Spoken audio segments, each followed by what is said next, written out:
Man,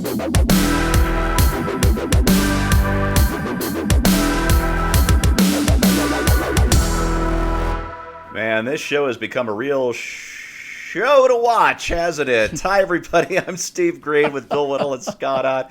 This is Right Angle, brought to you by the members of BillWhittle.com. And the president said it, we think. Maybe. Perhaps not. But you heard the stuff hole comment during the DACA negotiations. And Senator Dick Durbin, who's not exactly the most reliable source about Republicans, said the president referred to Haiti and certain African nations as stuff holes. That's just going to be my euphemism because I see no reason to repeat what the president may or may not said. But there's Scott, there's confusion on this. Dick Durbin and Democrats said he said it. There are Republicans who said, well, there was some coarse language, but he didn't say that word. Other Republicans are saying, well, no, he didn't say stuff hole. He said stuff house, which I'm not sure how that's supposed to be better, but I think it's a reference to the lack of indoor plumbing in some of these places. And here we are on, I think, day 5 of the stuff storm. And we don't have a reliable source as to what was actually said at that meeting last week. Where are we as a political commenting class when this is the chatter for 4 or 5 days in a row now, Scott? It is amazing that you can have so much conversation about a conversation that nobody heard. Or that the participants in the conversation have a degree of disagreement over what was actually said during that time. Some, the Secretary of Homeland Security said that she didn't hear it, and there were others who said he definitely said it. Lindsey Graham kind of played it coy, basically said, "Well, you shouldn't have to turn off the TV when the news comes on when your children are around." I'm thinking, what do you know about children, Lindsey Graham? But anyway, all of this to say that. This is where I like to think of Donald Trump as this brilliant tactician who is doing something to distract everybody from what's really happening. Because what I'm hoping is while they're all debating, who said what at this meeting, that there's actually something going on of value, or that this was a negotiating tactic on his part. Because the word was that he had called them into the room, Durbin and Graham, who were working together on this bill, this DACA bill, the Deferred Action Against Childhood, what are those called? I can't remember what the last A in DACA stands for. Anyway, the Dreamers, as we call them. But the whole purpose of the meeting was supposed to be a glad-handing session where Trump said, "Good job, Lindsey, good job, Dick," and we're pulling it all together. But apparently instead, he shows up with radical conservatives like Tom Cotton at his side, and basically blew up and destroyed the whole comity that had been anticipated there. So that's what Durbin's really upset about. I think that he's upset that he thought he had agreement with President Trump that was going to make him look good and his colleagues look good, and instead it blew up. The real debate ought to be going on about the substance of what the whole word usage was referring to, which is, should this country have a system of immigration that screens people out on the basis of from whence they come? Should we have a merit-based system that says, hey, we're looking for doctors and lawyers and engineers and we don't want anybody else? Should we have a system that says, bring us your tired, your poor, your huddled masses yearning to breathe free? And I'm not saying, I think you can disagree on that issue and still be within the big tent of reasonableness. But I think we're wasting our time debating whether or not a guy said something or whether you think it's too crude. If anybody thinks that politicians don't speak crudely behind closed doors, wake up. Well, Scott, I'm glad you finished with that, because while you were talking, you reminded me of something else that I'm going to change my question that I'd planned for Bill now.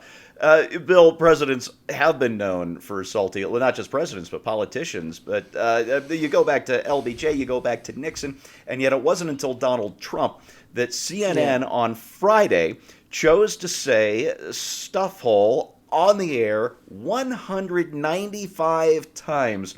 According to Media Matters count and Newsbusters, it's Newsbusters who counted this up 195 times on Friday alone.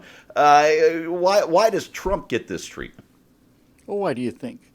I'm just setting you up for a lob. Yeah, I'm going to be talking on my episode this week about the great sin is not that he said. Oh, by the way, I should just mention just very, very quickly. I edited Right Angle shows myself for many a show, and now we have another editor. And since it's not me actually doing the work, and since he gets paid at a flat rate, I'm just going to go ahead and say shithole, knowing that he's going to bleep shithole out. So I don't have to really edit my speech in any way other than that. So, Does he have to listen to every single word we say? unfortunately, he does, and bless him for it. Dear Lord. So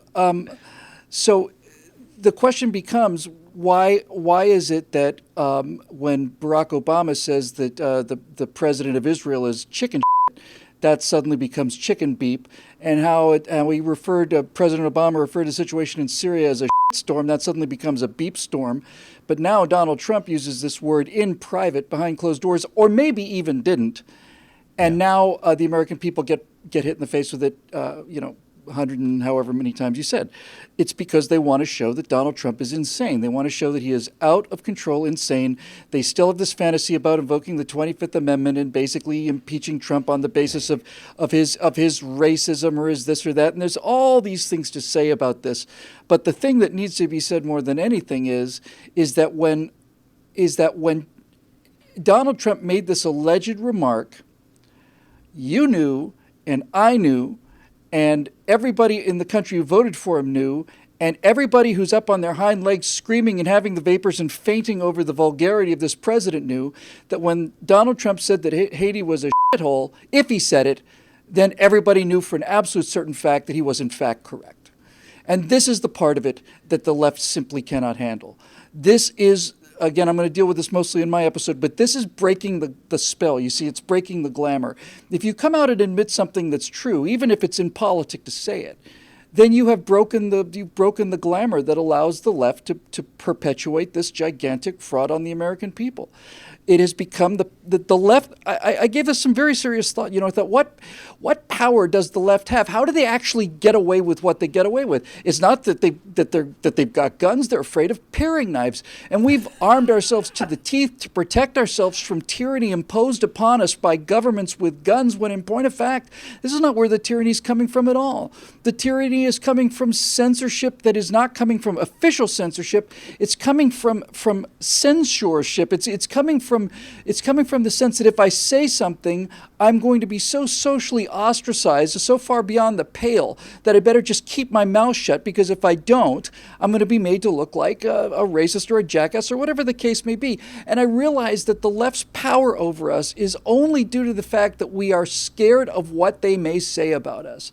And if we simply are not afraid of what they may say about us, then simply they have no power anymore, period.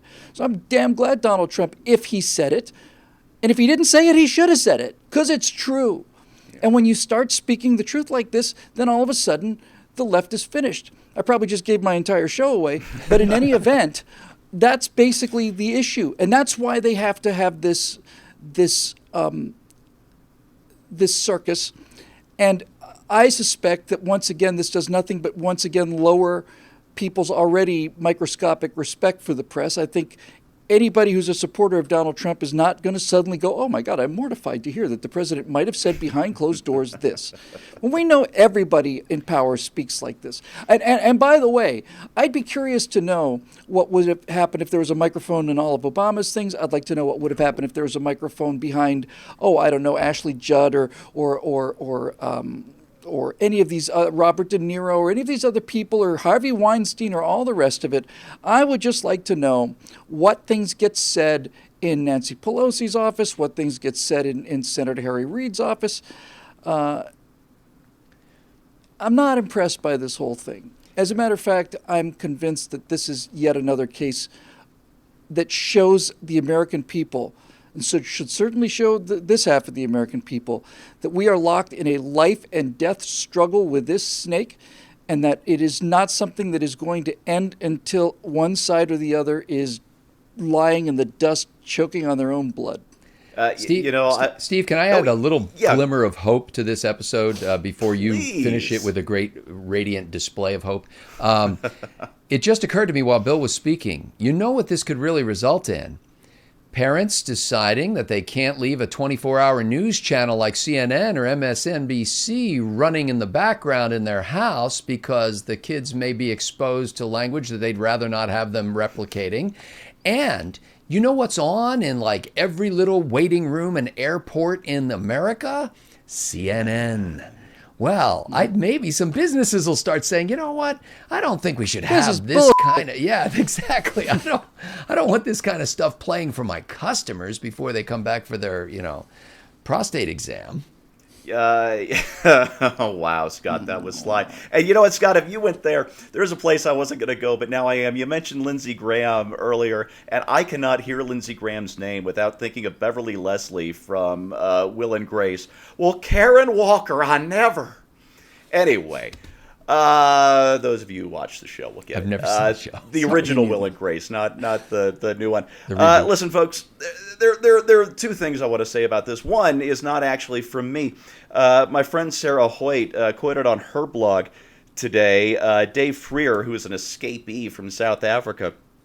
He wrote for Sarah to post, whether President Trump really said, why are we having these people from a shithole come here or not, I would like to say I think it is the most valuable statement about migration made in the last 50 years and one that cried out to be said.